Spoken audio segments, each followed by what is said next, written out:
Bea, Melissa at Chris may kinatatakutan na isa sa mga kalingap partners. Sino nga ba siya at bigla na lang silang tumatakbo?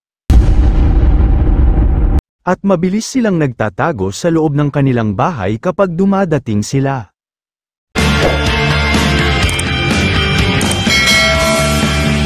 Kung nagustuhan ay maaaring may gawin sa iyo hindi maganda, mga kalingap.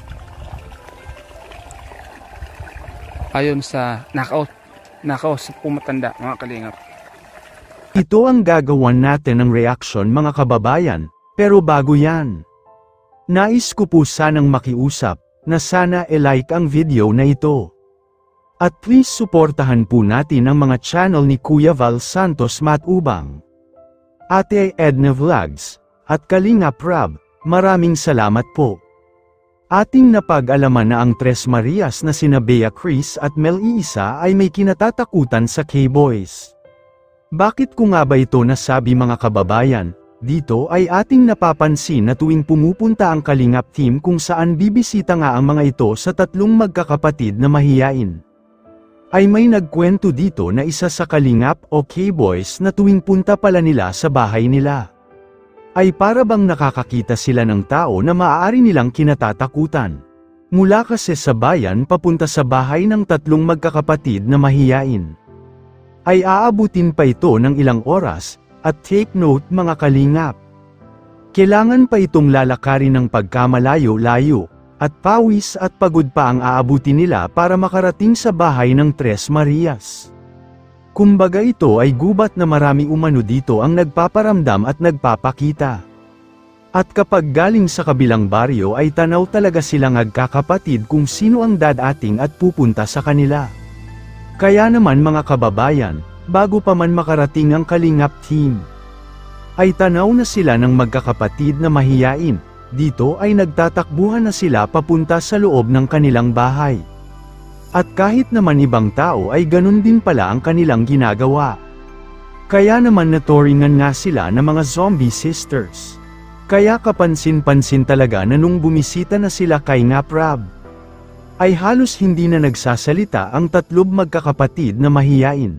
Bukod na lang kay Chris na siya lang ang nakakausap dito. Pero kung ating pansinin, kahit si Chris ay natatakot dito sa isang K-Boys na ito. Siguro dahil nabigla sila dahil hinawakan niya ang kamay ng tatlong Tres Marias. Para bang hindi kasi sila sanay na may lalaki na hahawak sa kamay nila. Kaya naman kita talaga natin na kinakabahan sila at parang gusto na naman takbo at hindi malaman kung ang kanilang gagawin. Kaya sila ay halos hindi na nakakausap, kung ating pagmasdan at sa kwento ng nanay nila, ay gusto talaga nila na babae ang gusto nilang makakasalamuha at makakwentuhan.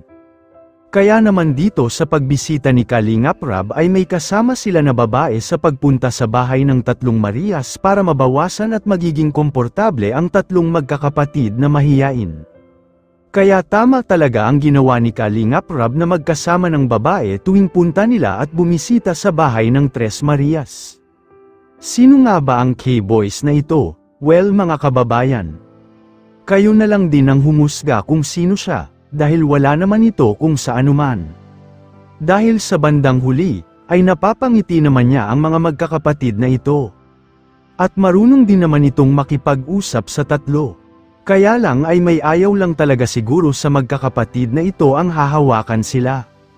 Ang sinasabi kung baka natatakot sila dito, ay walang iba kundi si Norman.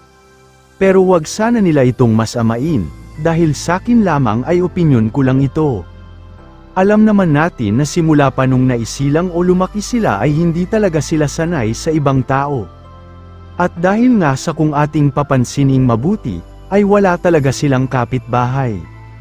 Kaya marami talaga ang nambubuli sa kanila, at dahil din sa kanilang pinakitang kilos ay nabansagan pa sila ng mga zombie sisters.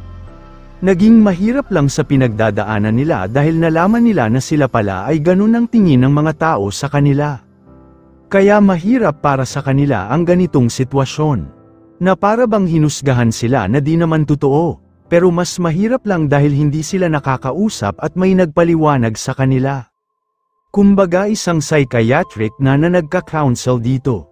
Sila ay normal na mga bata at hindi sila zombie sisters.